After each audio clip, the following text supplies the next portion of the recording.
kungs, ir tā klātbūtne. Kā stāv rakstīts Jāņa evaņģēlijā, bez tevis mēs nieka nespējam darīt, bet ar tevi viss ir mums iespējams. Un tātad es lūdzu, lai tu uzrunā mums šodien. Tu ir Dievs mums apsolīt, un nekad mums nepametīs, mēs nesam vārēm, bet tu esi ar mums ikdienu līdz pasaules galam. Paldies, kungs, ka tu esi te šodien, šajā rītā pie mums. Un es lūdzu, lai tu runā caur mūsu draugu, mūsu brāli, kalpu, vīri, kas ir izredzēts. Kungs, tu esi daudz līdz uz viņu pleciem.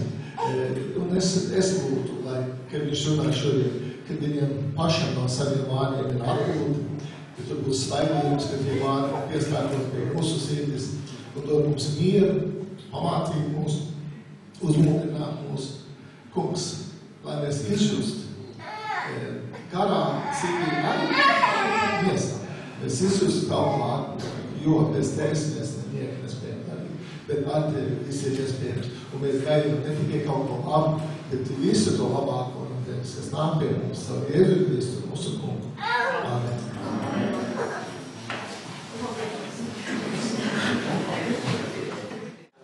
Tātad mana tēma ir par Dieva klātbūtni. Sākumā es gribu tādu ārkārtīgi jautājumu mums mazliet uzdot. Kā jūs domājat, vai tie Dieva klātbūtnes veidi, ko jūs pazīstat, vai tas ir viss, vai Dievs ir lielāks nekā mūsu spēja, kā jūs ir lielāks, jā? Un tad sagatavojieties uz pārsteigumu. Un tie pārsteigumi var būt tādi, ka es ceru, ka te mani, tā kā vakar lasīju fragmentu par Svēto Kārlu, kurš sludināja vienā pilsētā, un tad viņu nometāja ar akmeņiem. Viņi nometās ar bulgām, krēsliem, ūdens pudelēm un visu pārējo. Un kāpēc es tā saku? Jo es teiktu tā, es to esmu piedzīvojis, un pie tā es vēl atgriezīšos, Dieva klātbūtni caur kristiešu sadraudzību. Kristiešu, kuri pieder dažādām konfesijām. Un tā klātbūtne nāk tad, kad viņi neliekuļo, tad, kad viņi neizliekas, bet tad katrs ir tas, kas viņš ir. Tāds, kāds viņš ir, kāda ir tā viņa ticība, tāda viņa ir, un tas otrs viņu mīlestībā pieņem. Varbūt neparakstoties zem visa, ko tas apliecina, bet tādā ziņā, ka viņu pilnībā pieņem un nemēģina viņu pārtaisīt pa savam, pēc savām tēla un līdzības. Jo es domāju, ka tas ir tas lielākais, es pat teiktu, noziegums kristiešu starpā. Un man ir savs pamats par to tā runāt, jo paskatieties, kas notika ar Jēzu. Jēzu notiesāja uz nāvi paši ticīgākie jūdu tautā. Rakstu mācītāji, farizēji un augstie priesteri. Tie, kuri bija eksperti garīgās lietās, kuri zināja perfekti rakstus, un viņi neatpazina Jēzu. Viņi viņu notiesāja. Līdz ar to tur ir, saprotat, kā tas ir. Viņi neatpazina Dieva klātbūtni Jēzu. Tā bija viņi ticēja. Tā, ka tas tāda ievada veidā. Bet patiesībā es gribēju jums vienkārši pastāstīt par to, kā es esmu piedzīvojis savā dzīvē Dieva klātbūtni. Un kā tagad, skatoties atpakaļ manas dzīves vēsturē, kā es, teiksim, atpazīstu to Dieva klātbūtni. Un es tā sākšu no bērnības un aiziesim tik tālu, cik mēs tiksim, cik vajadzēs. Tātad Dieva klātbūtne manas dzīves vēsturē pirmkārt izpaudās caur ģimenes tradīciju, caur vecākiem un ģimenes vidi, jo es esmu piedzimis katoļu dziļi ticīgā ģimenē, esmu nokristīts pavisam maziņš un ievadīts jau no bērnības gadiem. Atceros, ka man bija 5 gadiņi kādi vai 3, un ka es tur baznīcā, man bija grūti izturēt to visu Dievu. Rūbeņos, tagad man tas nāk atmēt. Tātad, savu ģimenes tradīciju, un tad tā ticība man bija tāda, protams, bērnišķīga. Man tad viņa nebija, kā saka, ar argumentiem pamatoties, vienkārši gāju, lūdzos, ticēju, tāpēc, ka man vecāki tā bija iemācījuši. Un es atceros, ka kādā, varbūt pat 6. klasē man bija tādi, kā saka,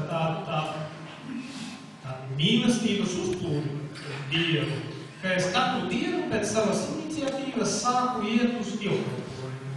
Un es atceros, ka tas man deva tādu iepriecinājumu, tādu, es pat teiktu, pacilātību kaut kādā ziņā.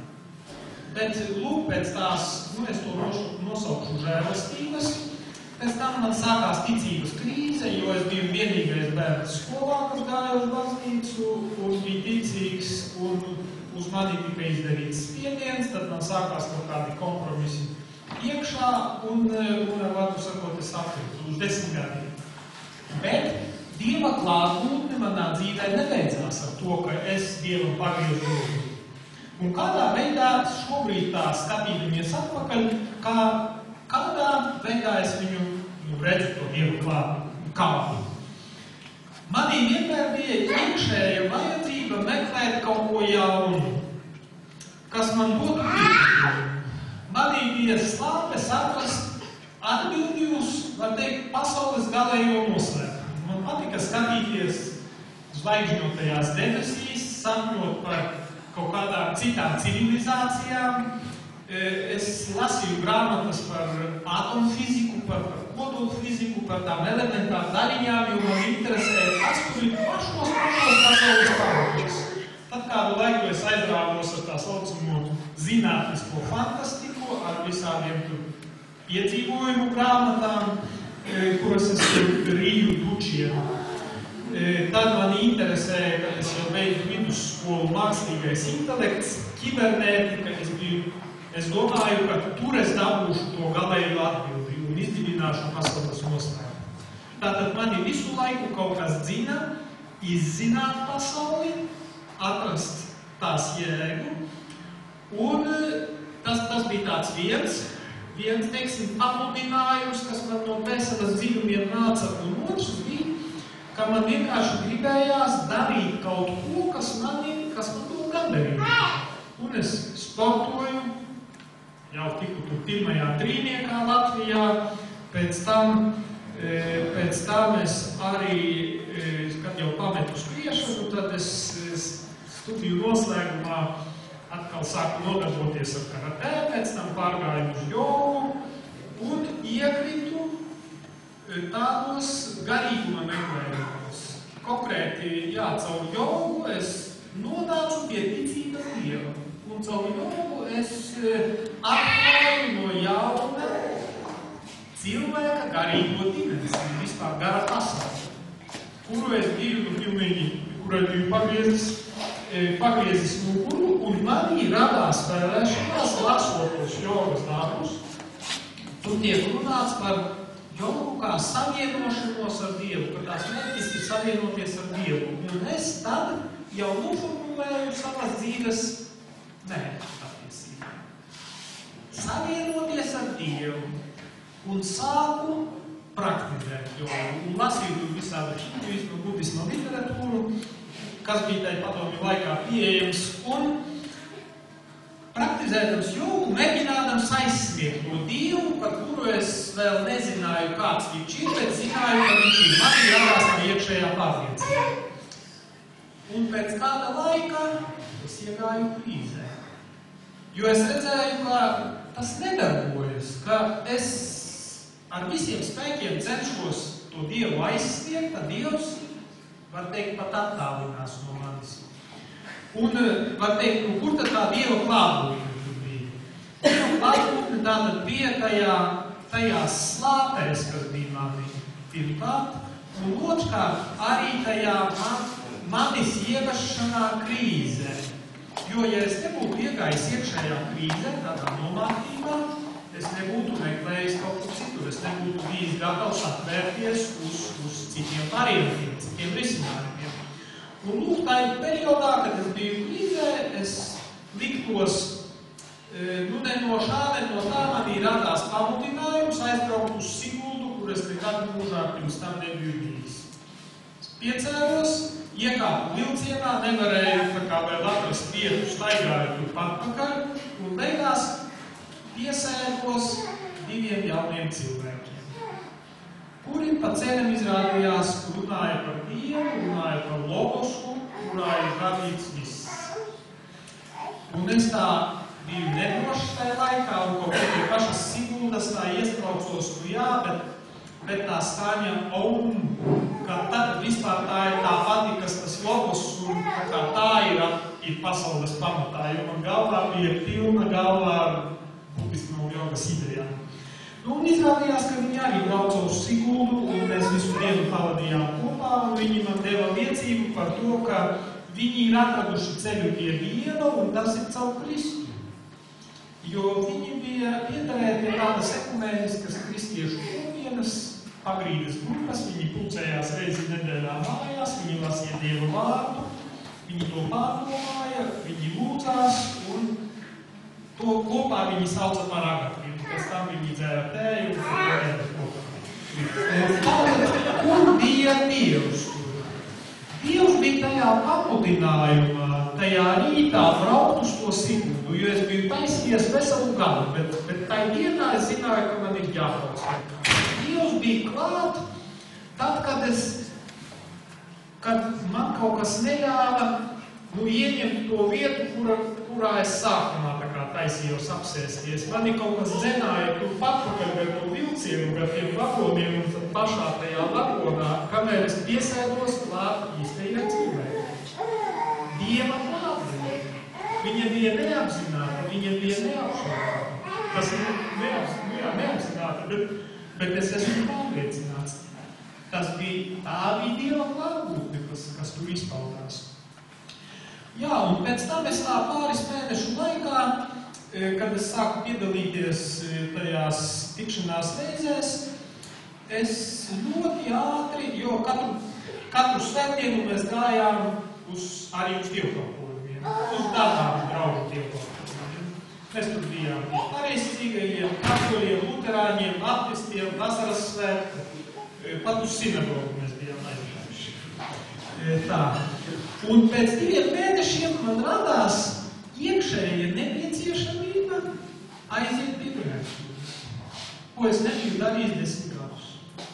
Un es to arī izdarīju, un, kad es to izdarīju, es jūtos tā kā būtu labi nomazgājies, tā kā būtu vienkārši novērdis no sevis kaut kādu nastu, jo es visu to 10 gadu bagāžu, atdevu tai grēksūdzē. Arī Dieva klātbūtne caur šo pamudinājumu. Tālāk, kādā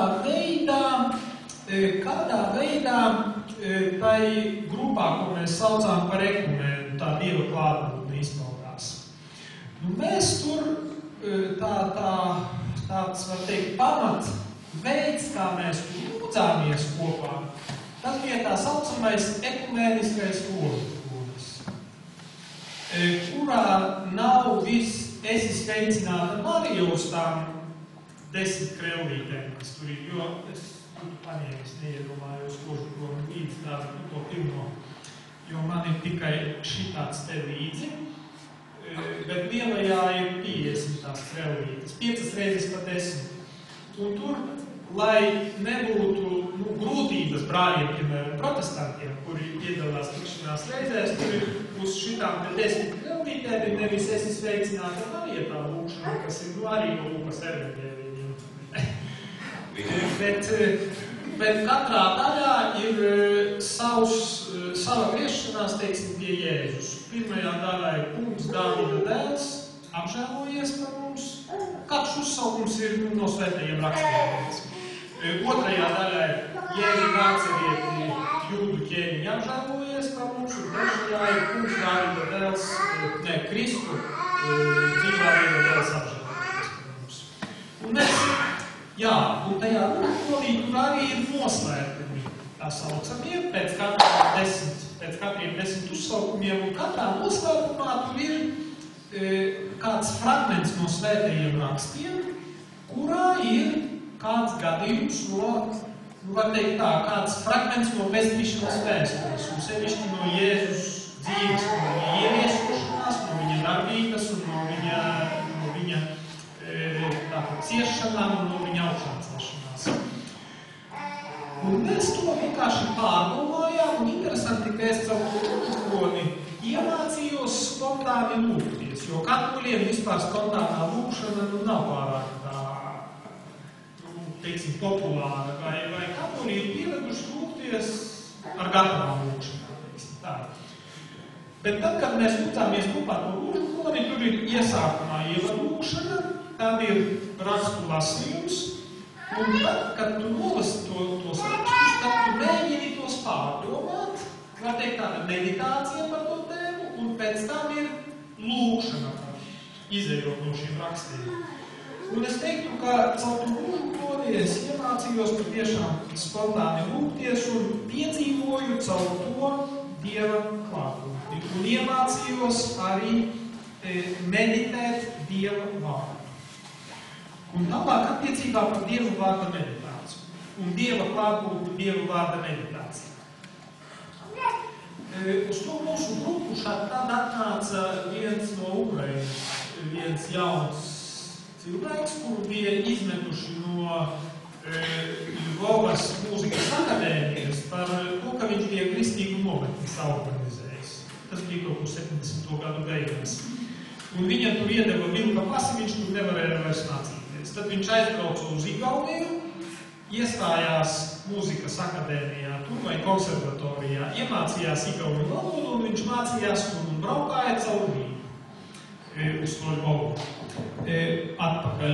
Un viņš dažreiz atnāca uz mūsu tikšanām, uz to mājas grupu. Un vienreiz viņš ar mani padalījās. Viņš saka, es katru dienu lasu vienu nodaļu no svētajiem rakstiem, un viņu pārdomāju kādas 15 minūtes. Un tā dažu gadu laikā es esmu vairākas reizes izlasījis visu jauno derību. Mani tas uzrunāja, un es domāju, tur arī bija tā Dieva klātbūtne, ka Dievs caur viņu vienkārši manī iededza vēlēšanos lasīt svētos rakstus un par viņiem katru dienu pārdomāt. Un es tā padomāju, kādu sākt? Labi, es ņemšu Marka evaņģēliju un mēģināšu darīt kā viņš. Es paņēmu Marka evaņģēliju, bet pa nodaļai man neiznāca, jo es lasīju pa vienam vai pa dažiem pantiem, un kad sāku pārdomāt, tad tur tik daudz visa kā man radās un atvērās, ka es veselu gadu lasīju Marka evaņģēliju. Un man tur tādi, tik daudz atklājumu bija, tur tādi dziļumi, un vienkārši tas kļuva par manu tādu dievišķo maizi. Un, es teiktu, ka tā bija Dieva klātbūtne caur svētajiem rakstiem. Tālāk. Par ko man te vēl ir tāds? Tālāk vēl viena tāda lieta, par ko man gribās jums ar jums padalīties. Es domāju, ka iespējams dažiem no jums tas būs tā kaut kas mazliet ļauns, bet es palūkšu jūs mēģināt izsekot manai domai līdzi, un pat, ja jūs esat citādās domās, tad vienkārši pieņemiet mani mīlestībā tajā manā atšķirīgajā domāšanā. Tā. Mēs zinām, ka vārds tapa miesa. Vārds, Dieva vārds tapa miesa. Tas nozīmē, ka viņš iemiesojās šajā pasaulē, kļuva redzams.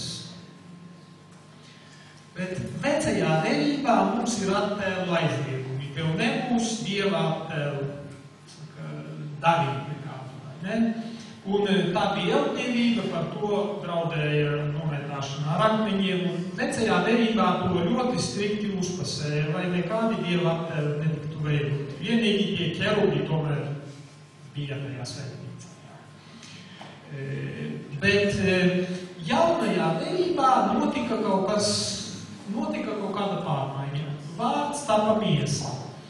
Dievs kļuva redzams, pateicoties Jēzum Kristum. Viņu redzot, tā kā viņš Filipam teica, ka kas mani ir redzējis, tas ir redzējis tēvs. Ko tu vēl jautā? Es esmu jūsu vidū, un Dievs ir visredzams.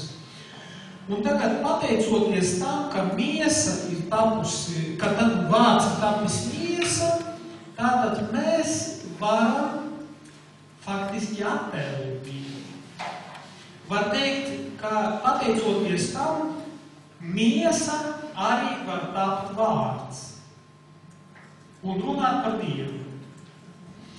Es atceros pirms kādiem pāris gadiem viens no šeit tādu brīvbaznīcu, brīvo draudžu vadītājiem pie manis pienāca un saka, jūs katoļi, jūs tur pielūdzat Mariju.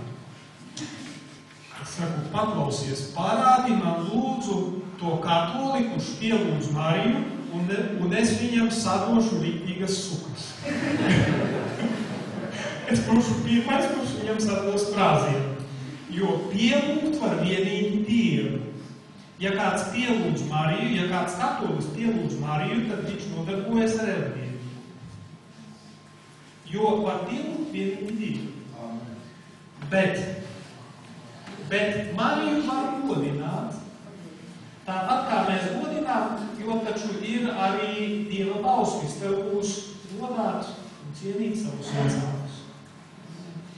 Un līdz ar to mēs godājam mūsu vecākus un mēs godājam tos ticības lieciniekus, kuri ir dzīvojuši pirms mums. Un kā tad, kad Jēzus,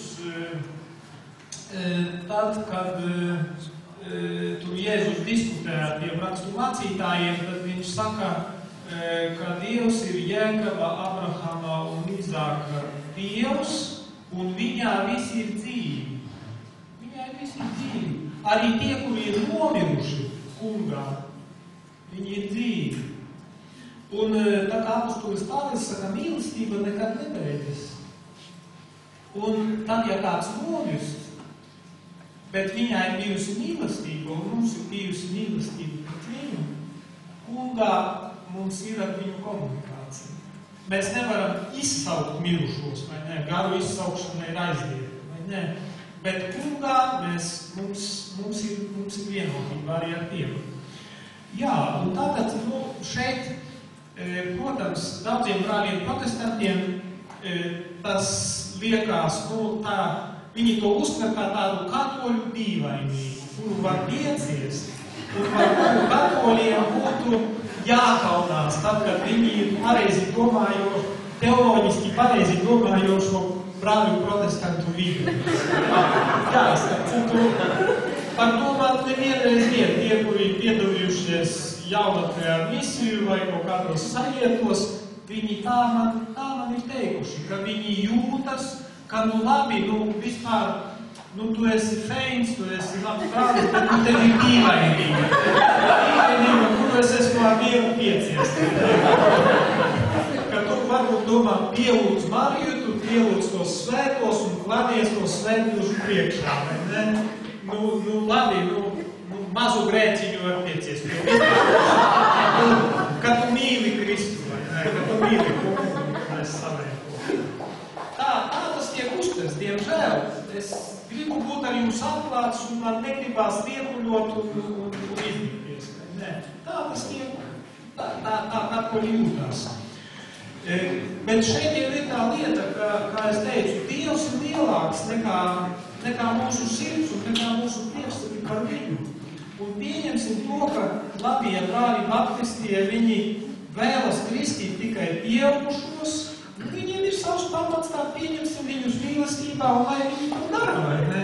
Bet lai viņi mums atļauj kristīt bērnus. Kā saka, neskatās uz mums greizi. Ja vasaras svētku draugu pārstāvji, ja viņi runā vēlēs, un viņiem tas ir ļoti svarīgi, un viņi pravieto un pievērš uzmanību tur, kā saka, aizlūgumiem pēc dziedināšanas, ok, tas ir svētajos rakstos. Tā ir normāla lieta un nesāksim viņus pārtaisīt, vai ne? Bet viņi atkal, lai neuzspiež mums, ka es tā ar brāli Jāņu Zolinkeviču esmu runājis bīskapu. Viņi saka, nē, tā kā mēs neprasām kā obligātais nosacījums, bet es zinu, ka ir tādas kopienas, kuras prasa kā obligātu nosacījumu, ka ja tu nerunā mēlēs, tad tu vispār neesi piedzimis no augšanas. Tātad, vai, teiksim, ja brāļi adventisti, ja viņi sestdienā, ja viņi grib svinēt sestdienu, vai tas ir tas pats būtiskākais, vai nē? Vai ir tā mūsu brīvība, kura, jo pats galvenais ir tas, Dievs ir atklājies Jēzu Kristu. Un pirmām kārtām mums ir jāatver savas sirds viņam un jāpieņem tā pestīšana, ko viņš mums dod, un jāatverās viņa nāves un augšām celšanās noslēpumam un svētā gara nosūtīšanas noslēpumam. Un ja mēs tam atveramies, tad patiesībā tas viss pārējais, par cik, vai ne?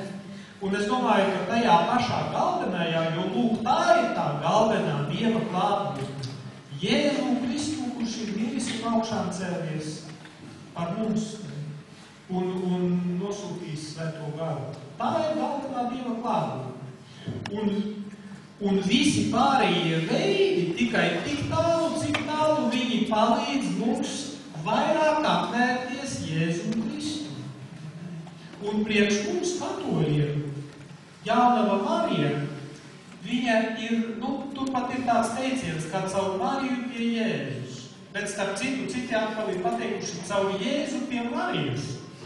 Jo, ja kāds mīl Jēzu no visas sirds, kā viņš var turēties pa gabalu no viņa mātes. Un izturēties ar aizdomām, ka viņa konkurē ar Jēzu, ka viņa attālina no Jēzus. Viņas lielākā vēlēšanās ir, lai visi mīl Jēzu un lai visi pieņem pestīšanu. Tas ir viņas uzdevums. Un ja tas palīdz, ja mana, kā saka, saikne ar Mariju palīdz man vairāk mīlēt Jēzu, tad viss ir ok. Bet ja tas attālina no Jēzus, tad tu kaut kāda nepareizība ir, kaut kāda herēze ir iekšā. Un patiešām tad acīm redzot kaut kāda eldīvība tur ir. Un tas pats ir arī, tagad es atkal ciklu izgāju un atgriežos pie tā vārds tapa miesa. Dievs kļuva redzams, tas nozīmē Dievs jaunā veidā kļuva pieejams arī šajā pasaulē un matērijā. Matērijā tai skaitā arī mākslinieckajos izteiksmes līdzekļos. Un ikonas. Atkal ar ikonām ir pilnīgi tas pats. Ja kāds pielūdz ikonu vai svētbildi, tad viņš ir eldievis. Un tad viņam plāni klāsies pastarajā tiesā. Bet ja viņš pateicoties tai ikonai vai labāk atverās Dieva klātbūtnē, ja tā ikona viņam palīdz vairāk mīlēt Jēzu un atgriezties no grēkiem un iedzīvot Dieva klātbūtni, tad ir viss kārtībā. Tad ikona pilda savu uzdevumu. Jo ikona sevišķi pareizcīgajā baznīcā tur ir ļoti tā ikonas teoloģija ir izstrādāta, bet ikona tas ir kaut kas līdzīgs logam uz dievišķo pasauli. Kā tā palīdz mums pacelties pāri mūsu ikdienas visām vietām un atvērties uz Dievu klātbūtni. Un es varu teikt, ka tad, kad es atgriezos jau kā pieaudzis un iegāju ekumēnā, ekumēnes, teiksim, dibinātājs tāds Sandrs Rīga, kuru iespējams viens otrs no jums pazīst, viņš ir gan filozofs, gan dzejnieks, gan grafiķis. Viņam ir tāda ļoti smalka dvēsele, un viņš man palīdzēja atvērties arī no jauna uz mākslu, uz literatūru, uz glezniecību. Jo tad, kad es biju aizrāvies ar jogu, tad es biju pateicis, vispār viss tas ir metams meslēnē, tur tikai meditācija, kaut kādā Himalaju alā. Es un Dievs un viss, vai ne? Tā ļoti individualistiska un tāda pasauli noliedzoša pieeja. Un tad pakāpeniski es tā sapratu, ka caur skaisto, caur mākslu, var ļoti labi to izmantot kā palīgu līdzekli, lai atvērtos uz kultūru. Un kas ir ļoti svarīgi, ka vispār māksla un visa kultūra, ka caur to jau mēs evaņģelizējam. Ja evaņģēliju mēs neesam pārtulkojuši kultūras valodā, tad patiesībā tauta ir pa gabalu no evaņģēliju. Evaņģēlijiem ir jāiemiesojas kultūrā. Un caur kultūru Dievs ir klātesošs. Un ja kultūrā viņš ir, kā saka, visās kultūras izpausmēs ir, tad tā sabiedrība tiek pastāvīgi, var teikt, tas evaņģēlijs viņā iesakņojas ir vien dziļāk. Es domāju, tas ir liels izaicinājums pie mums Latvijā. Jo vispār Eiropas kultūra kļūst ar vien vairāk dekristianizēta. Viņām vien vairāk atsakās no savām kristīgajām saknēm. Bet caur to kultūru, caur teātri, caur filmām, caur visu mēs jau cilvēku varam vai celt uz augšu, vai iesakņot viņā vērtības un atvērt viņu uz Dievu, vai arī viņu vienkārši demoralizēt un graut iekšēji, jo tur iestrādā visādas tur geju, kā saka, geju reklāmas un tas ir normāli un vienkārši amorālas vietas. Tā ka tā Dieva klātbūtne caur kultūru un caur skaisto. Jo Dievs, ja viņu tādā mazliet filozofiskā formulējumā pasaka, tad viņš ir labais, jo viņš ir mīlestība, labais ar lielu burtu, bet viņš ir arī, viņš ir patiesība, bet viņš ir arī augstākais skaistums. Un par to iespējams, ka mēs diezgan bieži aizmirstam. Un tas mazāk tiek uzsvērts, bet Dievs ir arī augstākais skaistums. Tā, labi. Tad ir vēl kas, kādā veidā tā Dieva klātbūtne ir piedzīvojama un saskatāma. Tās ir redzamās Dieva klātbūtnes zīmes. Un šīs redzamās Dieva klātbūtnes zīmes ir, pirmkārt, es gribēju atsaukties uz Jāņa evaņģēliju 6. nodaļa, no 51. panta, kur Jēzus saka, es esmu dzīvā maize, kas nākusi no debesīm. Viņš saka tā, patiesi, patiesi. Tātad divreiz uzsver, tātad viņš saka kaut ko ārkārtīgi svarīgi, jo atkārtot divas reizes. Es jums saku, ja jūs neēdat cilvēka dēla miesu un nedzerat viņa asinis, jums dzīvības nav sevī. Kas bauda manu miesu un dzer manas asinis, tam ir mūžīgā dzīvība, un es to uzcelšu paskarā dienā.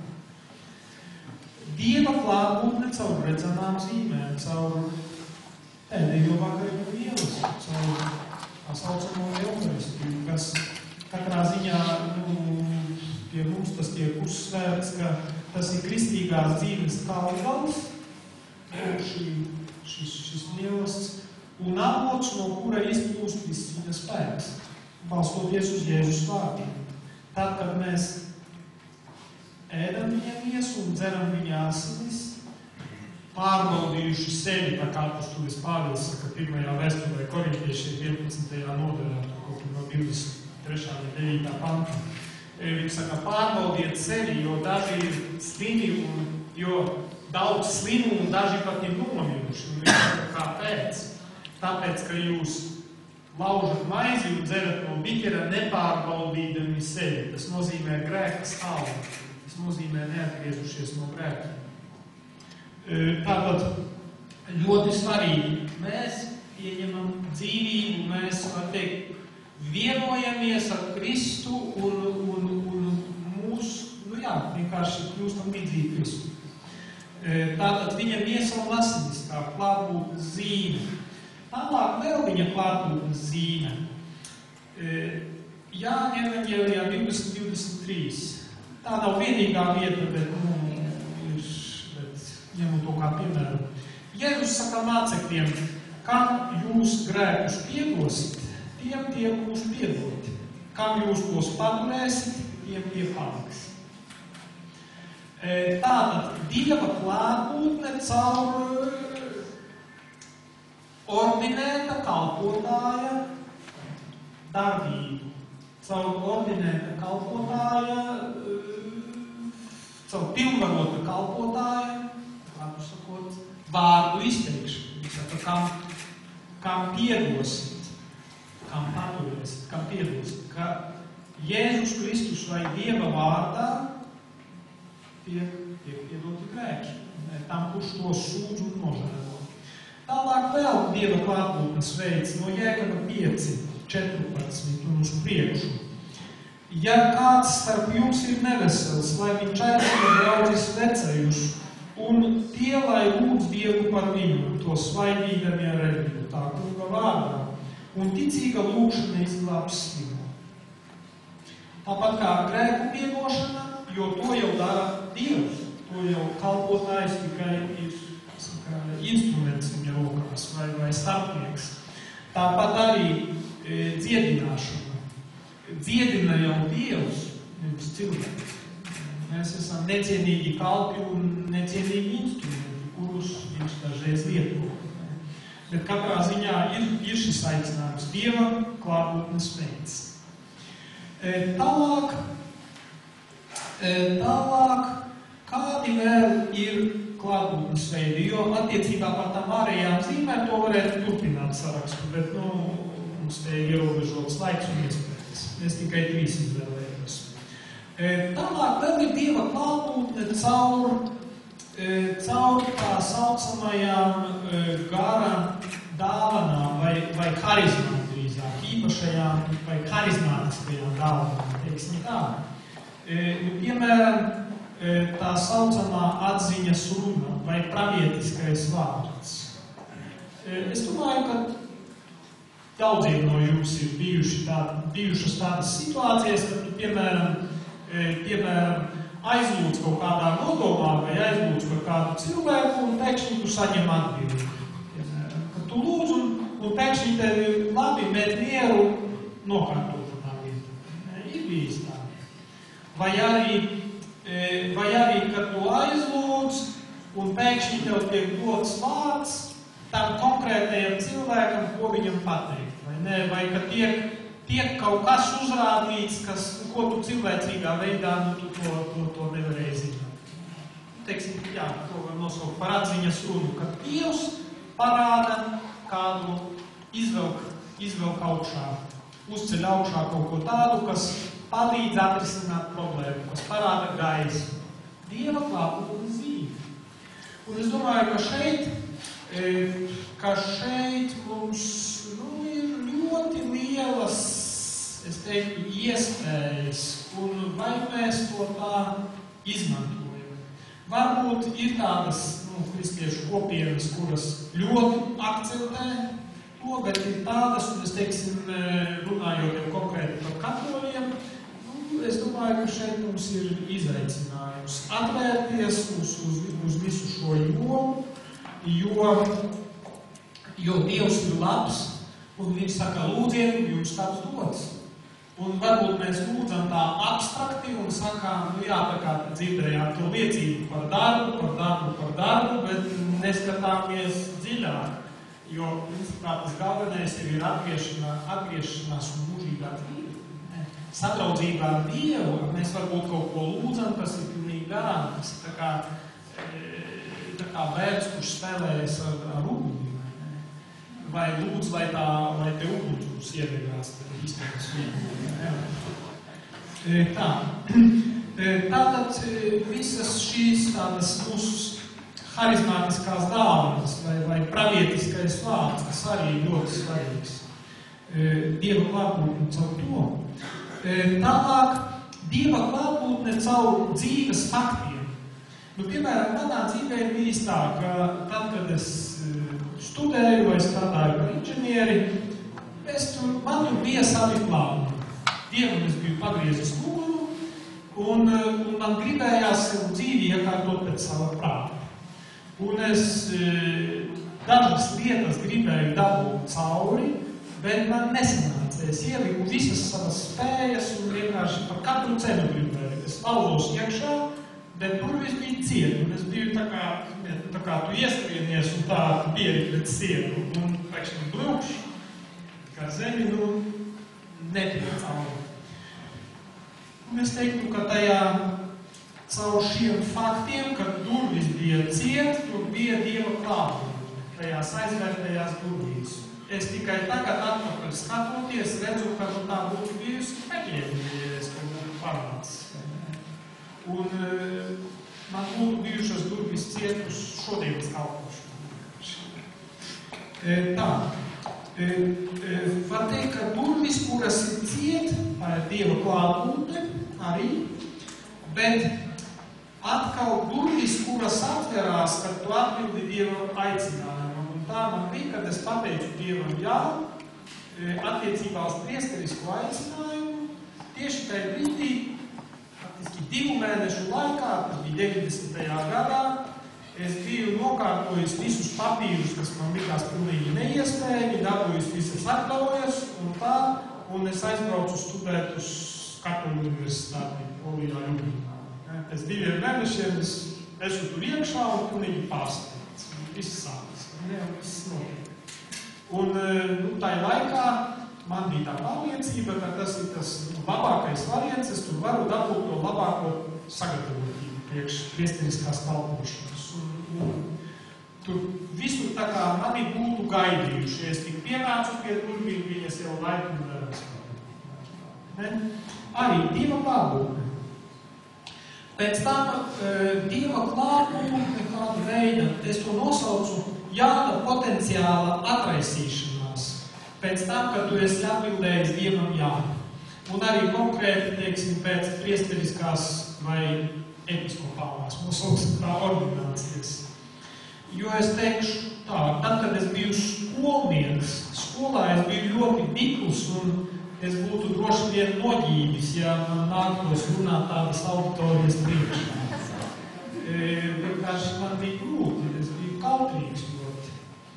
Bet ar laiku es teiktu, Dievs man iedara to iekšējo brīvību, vienkārši uzrunāt cilvēkus un runāt, es teiktu tā no sirds pārpilnības, ka viņš arī tevi apgaismo, ka tu sāc saskatīt viņa darbību un viņa klātbūtni un tavas dzīves iepriekšējos notikumus.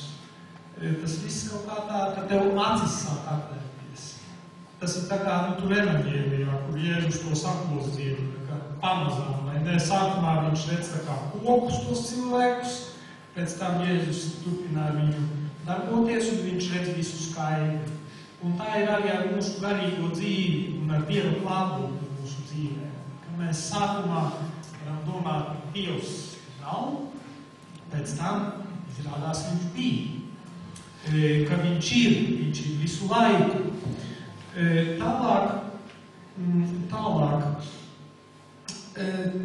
To es vēl tā nosaucu smaguma noņemšana caur kompetentiem cilvēkiem. Piemēram, tad, kad es atbraucu no savām pēdējām studijām, man bija tāds liels smagums, tur bija, kas bija saistīts pilnīgi ar juridiskām lietām. Var teikt, biju nonācis kaut kādā ziņā mantojis kaut vienu lietu, kur es biju kaut kādā ziņā advokāta nabūs. Nevarēju tik galā vienu lietu. Un satradu citu advokātu, kompetentu advokātu, kurš man to lietu atrisināja. Viņam tas bija sīkums, man tas bija neiespējami. Un es to redzu kā Dieva klātbūtni caur kompetentu cilvēku. Vai tāpat caur tiem, kuri, teiksim, labi, es tutai celtniecības un rūpniecības bankā 8 gadus strādāju, bet es neesmu biznesa vadību un menedžmentu veids. Tajās lietās es tā neesmu kaut kāds eksperts. Bet tad, kad es, teiksim, griežos pie kompetentā cilvēka, kas ir profesionāli biznesa lietās, un viņš man vienkārši uzreiz hop, man iesaka, un man atrisina, man noņem smagumus. vai tas pats ar celtnieku, ar arhitektu, vai piemēram, psihologu, ja tev kaut kāda sarežģīta lieta jārisina arī. Dieva klātbūtne, kas darbojas caur citiem cilvēkiem, kas nāk, kas noņem tev smagumus. Tā ir Dieva mīlestība, kas pie tevis atnāk un darbojas caur citiem. Tā. Tālāk ir vēl viena lieta, kura jau mazliet tā kā tika pasignalizēta, bet es to gribu tā stiprāk tādu akcentu uzlikt. Tātad, kā jūs domājat, tad, kad Jēzus karājās pie krusta un sauca Dievs, Dievs, kāpēc tu mani esi atstājis? Vai Dievs tur bija klāt? Tēvs bija viņu? Vai bija atstājis? Bija. Var teikt, tur bija vislielākais Dieva tuvums un Dieva klātbūtne. Tikai viņš to nejūta. Un patiesībā caur to arī tā mūsu pestīšana notika, caur to viņa Dieva atstātības pieredzi un caur tām ciešanām, kuras viņš izdzīvoja. Tāpat jau arī tajā Getsemanes dārzā. Viņš tur lūdzās, viņš tur piedzīvoja Dieva atstātības, to sajūtu. Un sevišķi mūsdienās, teiksim, šī Dieva atstātības pieredze, tā ir arvien lielāka. Tā ir gan individuālo cilvēku dzīvē, teiksim, svēto dzīves, tas ir ļoti uzskatāmi parādījies. To ir ļoti labi aprakstījuši divi 16. gadsimta svētība. Tas ir Jānis no Krusta un Avīlas Terēze, šo pieredzi. Kad viņi saka tā, sevišķi Jānis no Krusta, viņi saka, tad, kad cilvēks atgriežās un kad viņš ir tādos sākotnējos garīgās dzīves etapos, Dievs ļauj viņam piedzīvot savu mīlestību. Kad viņš pilnīgi tā kā bēdis peldās vanā, klučājas un priecājas visu laiku. Un, protams, ka gribētos jau visu laiku klučāties tai vanā. Bet tad Jānis no Krusta viņš saka, bet tad pienāk brīdis, kad tu, piemēram, ņem un teiksim, dari tā, kā esi darījis līdz šim, lūdzies tā, kā bija lūdzies līdz šim un gaidi, ka nu tik būs, bet nav nekā. Ir sausums. Ir sausums un ir Dieva atstātības sajūta. Un tikai viņš tur min vēl, ka, teiksim, pazīme, tā pazīme tam, ka tas ir patiešām, ka tā ir garīga pieredze, bet nevis vienkārši, ka tu esi atsalis un kļuvis vienaldzīgs par Dievu garīgām lietām, ka tevi arī nekas cits neinteresē. Ka tu negūsti saldumu, lasot Dieva vārdu, tu negūsti saldumu, nepiedzīvo saldumu sajūtu lūdzoties vai varbūt slavējot kopā ar citiem, bet tevi nepievelk arī citas lietas, laicīgas baudas. Un viņš saka, lūk, tas nozīmē, ka tur ir Dieva aicinājums un Dieva pieredze visā tādā, ka Dievs tevi vēlas vadīt tālāk, viņš vēlas tevi šķīstīt no sārņiem, no piemaisījumiem. Pareizcīgajā tradīcijā ir tāds jēdziens prelists. Prelists to burtiski viņu nevar pārtulkot, bet visprecīzāk sakot latviski, par to varētu pateikt pievīgums. Kad tu vienkārši meklē vairs ne pašu Dievu, bet tu meklē to baudu, ko sniedz viņa klātbūtne. Un tās ir divas atšķirīgas lietas. Ja tu pieķeries tai baudai, tam saldumam, tad Sātans ļoti viegli tur ienāk un sāk un var mūs pievilt. Un tad var gadīties tā kā mums vienreiz, tad, kad es vēl biju klēriks un semināra audzēknis, un mēs ar evanģelizācijas skolas grupu atbraucām, un mēs katru dienu slavējām arī Dievu tā kopā, kā mēs šiti darījām, Un es skatos viena meitene, kas notiek, kā mēs sākam slavēt, tā viņai tā roka šitā te sāk staigāt, un pēc kāda brīža viņa nokrīt. Nu, it kā garā staigās. Nokrīt. Un katru reizi, es domāju, nu labi, nu ir tā aizmigšana garā, nu ir pazīstama tāda parādība, varbūt vienreiz, varbūt divreiz, bet ka viņai katru reizi kaut kas nav. Tad es sasaucu mūsu, teiksim, tādus pieredzējušākos no tās grupas, mēs kopā lūdzāmies un mēģinājām atpazīt, nu, kas tur ir. Un tad mums nāca tāda atstāta, tāda gaisma, ka viņa tomēr ir tikusi pieļūta. Visticamākais viņa pati to neapzinās, bet viņai tā kā viens no mūsu tās, kā saka, no tiem animatoriem pateica harizmu mānija.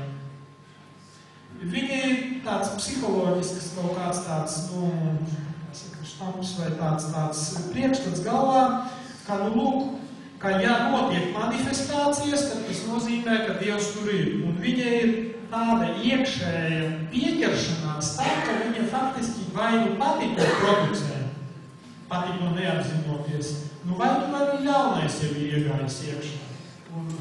Un es vienkārši viņai aizliedzu ļauties šīm manifestācijām.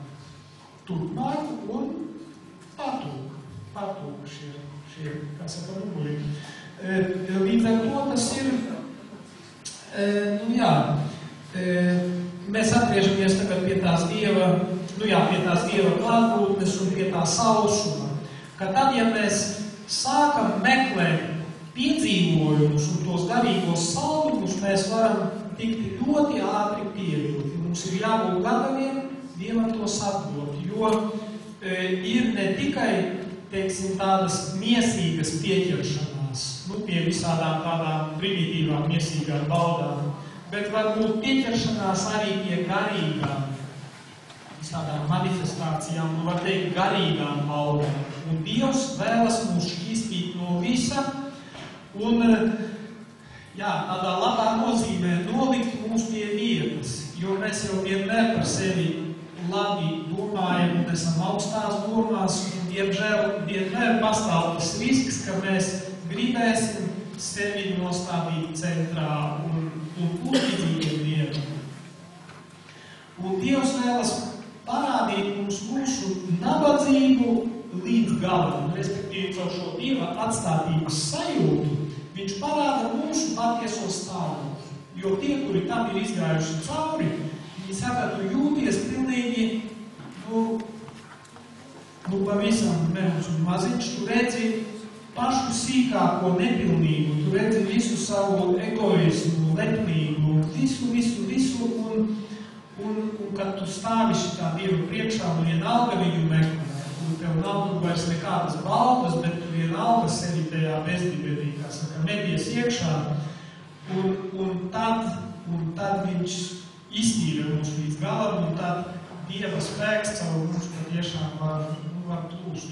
Un tad mēs varam darboties ar pilnu atdevi, var teikt, tad mūsu personība atraisās visās tās dimensijās un visas tās dāvanas, ko viņš mums ir paredzējis un ielicis, un vienkārši ar pilnu jaudu sāk nest augļus.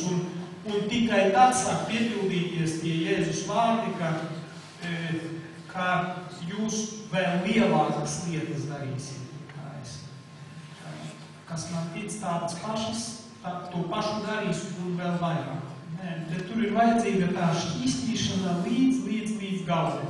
Un ideja tāda, ka tās mūsu smalkās pieķeršanās ir tik neredzamas, tik viltīgas, ka tikai Dievs pats mūs var no tā attīvīt. Caur tādu īpašu iejaukšanos, caur to tā saucamo gana nakti.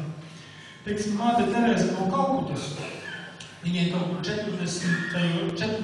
gadu beigās, viņa vēl bija jauna mūķine, viņai bija 2 gadu periods, kurā viņai Jēzus pie viņas nāca, viņai bija vīzijas, un viņa pilnīgi, tā kā es teicu, tā ir vannā, Dieva mīlestības vannā plūkšādās. Viņš ar viņu runāja, viņš varam sakot, viņai vietā Dieva pieredze, kur viņa to mīlestību, pilnīgi katru dienu piedzīvo.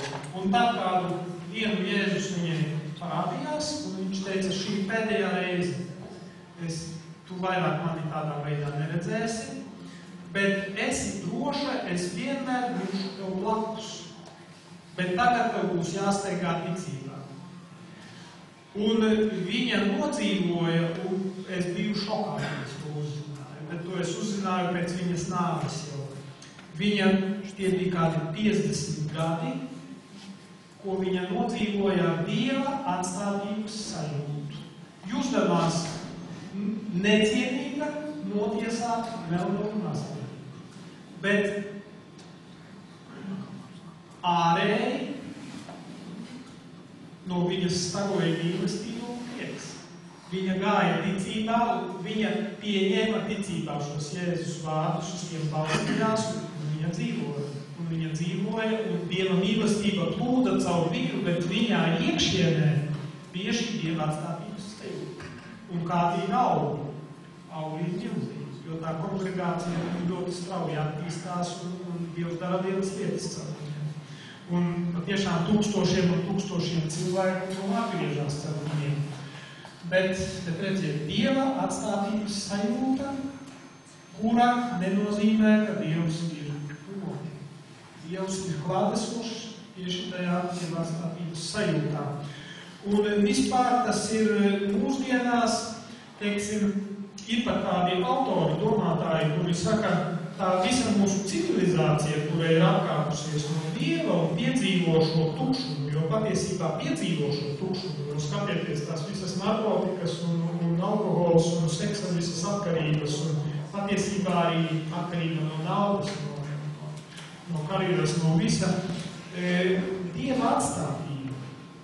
Tātad šī Dieva atstādība, šī Dieva neklātbūtnes, var teikt, pieredze, tā var pārvērsties par iespēju. Ja cilvēks atverās uz šo, var teikt, tukšumu, jo patiesībā tajā tukšumā ir Dievs noslēpties, teiksim tā. Bet uz to jāatverās. Tātad, Dieva nulles, jeb tukšuma pieredze, kā viens no Dieva klātbūtnes veidiem. Ļoti svarīgs, jo tas mūs ved dziļumā, ja mēs uz to atveramies. Bet, ja mēs mēģinām atražot vecās schēmas, tad mēs paliekam sekundā. Un beidzot, lai jums būtu arī tāda konfekte uz beigām. Tad, kad mēs sākumā slavējām, tad es domāju, ka liela daļa no mums piedzīvoja tādu Dieva klātbūtni. Jo patiešām tad, kad mēs slavējam kopā, lūdzamies, tad Dievs ļoti bieži ļauj piedzīvot šo Dieva klātbūtni. Un tas ir arī rakstos balstīts, jo arī, piemēram, apustulis Pāvils runā par to, ka tad, kad sapulcēties, tad slavē Dievu ar dziesmām, garīgām dziesmām, psalmiem un tādā veidā. Bet vecajā derībā ir viena ļoti tāda interesanta vieta. Ja nemaldos, tā ir 2. laika grāmata, kur svētnīcā tautatiem tikko uzceltajā sapulcējusies, un tad viņi tur slavēja Dievu, viņi tur pūta taures, stabulēja, spēlēja uz arfām, kungām un tā tālāk. Un tad, kad viņi tā no visas spēka to darīja, tad parādījās Dieva godība. Un kas tur bija? Kādas bija sekas tam? Vismaz tās tuvākās. Ka priesteri nevarēja paiet. Viņi nevarēja paiet, viņi nevarēja nostāvēt kājās, vai ne? Tas gāza no kājām nost. Tas Dieva spēks, kas tur manifestējās. Tā kā es domāju, tā ir liela svētība, liela žēlastība, ja mēs varam būt kopā, ja mēs varam no visa spēka kungu slavēt, un tad viņš pieskarās mūsu sirdī, tad viņš pavairo savu mīlestību mūsu sirdīs un stiprina mūs. Es domāju, tāds ir šo dienu mērķis, lai mēs stiprinātos savstarpēji, dodot viensību un kopā lūdzoties. Amen.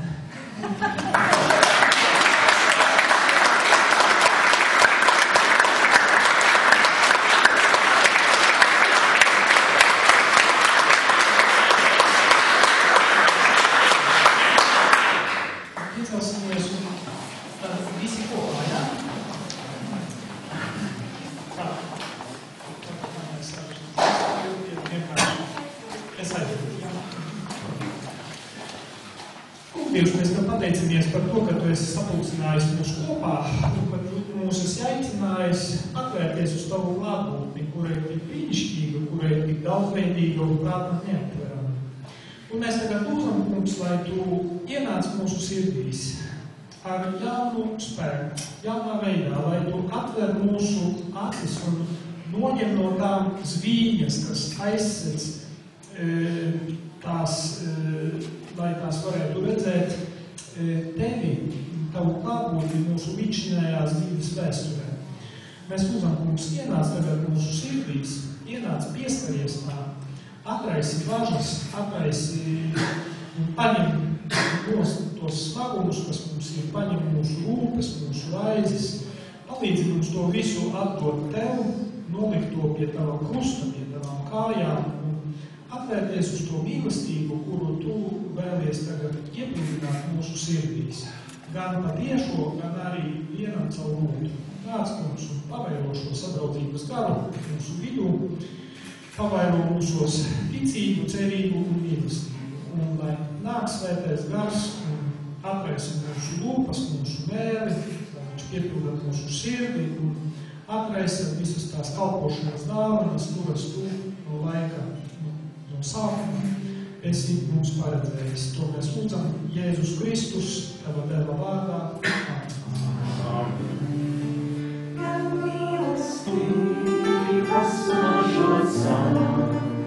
Debesis ir tuvu klāt, kas ir mūris sabrucāt. Debesis ir tuvu klāt, kas nav vietas Dievus tāpās, un Dievs pāres tev.